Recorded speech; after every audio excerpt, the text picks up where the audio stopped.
Mr. Griffin, I'm sorry to bother you, but there's a situation, and we need to talk. Look, if this is about those droppings in your yard, it was, Brian. Yeah, Brian. No, it's this man Chris is hanging out with. He's bad news. Why? What's the problem? Chris is friends with a Nazi! What? At first I wasn't sure it was him, but I got a closer look, and now there's no question in my mind. Franz Gutentag is really Lieutenant Franz Schlicknacht, the most sadistic SS guard in all of Hitler's concentration camps. That's a very serious accusation. How do you know this man was a Nazi prison guard? 'Cause I was there. It was 1944. I was a young Air Force pilot assigned as part of an escort for a bombing raid over southern Germany when we encountered the Luftwaffe.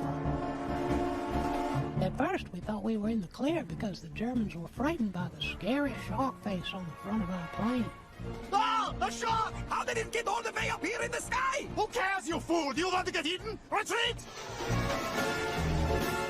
But there was one stubborn pilot who saw through our disguise.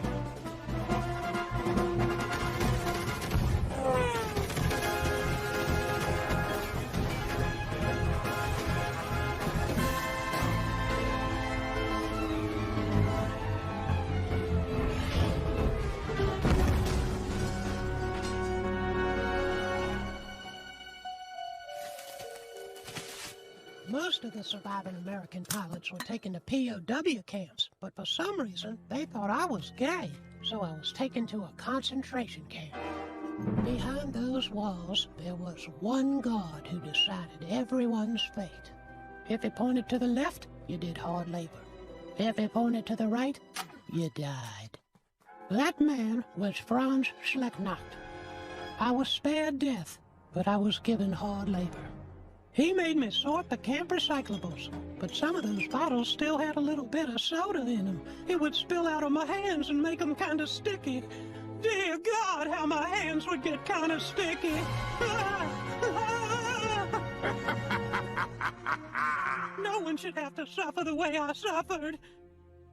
So that's why Chris should stay away from that puppet store guy.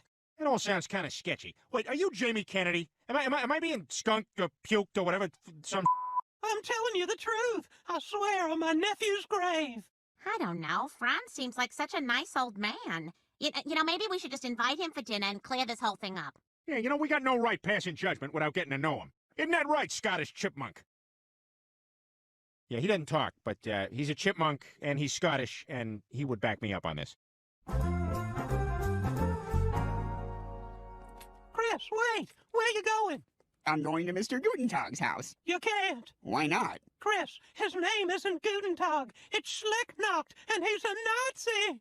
What? It's true. You gotta stay away from that terrible man. Mr. Gutentag isn't a terrible man. He's my friend. Chris, you don't understand. I'm trying to help you. Help me what? Clean your pool with my shirt off? Or wash your car in jean shorts? Bend over in front of you to get little bits of lint out of the rug? I know what you're about, Mr. Herbert. Free labor, and I'm not into it.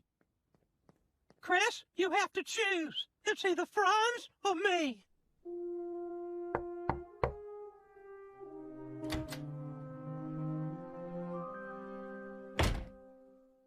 Chris, what's the matter? You look upset.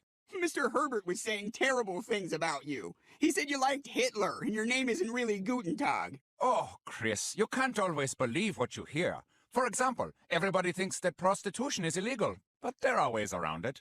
All right, let's do it. Both of you are under arrest for prostitution. It's not prostitution. You paid her to have sex. No, I paid her to have sex, and we're filming it. So technically, it's not prostitution, it's a porno. Oh, well, as long as you're filming and selling it, it's legal. Enjoy your day. Remember, kids, she's not a whore if she's an